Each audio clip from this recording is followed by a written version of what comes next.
Why are long lines helpful to your dog training? The main reason why we want to use a long line is so that we can eventually gain more distance when we're training our dogs, right? If we want the dog to learn how to hold a command from at a distance, we can use our long line to kind of keep them in play and give them any direction if need be. Another great reason why we like to use long lines is because we mainly use it for recall training, especially for doing training at a park, more of a public space, maybe in the neighborhood, and we're training that recall.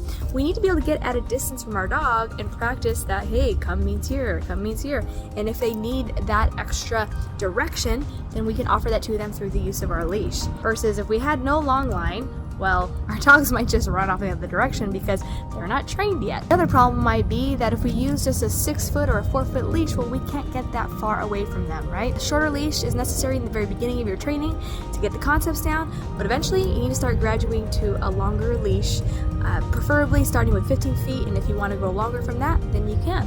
But long lines are incredibly important when you're doing any sort of distance or working towards off-leash training.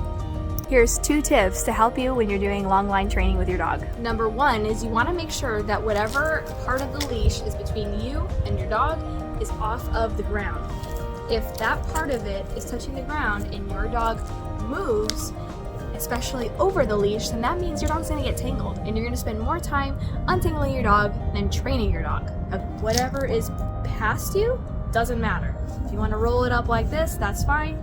But otherwise, I just ditch it and I just worry about this line. Number 2 is when your dog does get tangled, because it will, here's what I want you to do. Reach right here next to your dog's neck, right under their chin. Grab that leash and just pull out. And you just grab what you need. Even if it stays tangled, this part is the only part that matters. Unless your dog's really wound up, just worry about this, pull it out, and continue working your dog.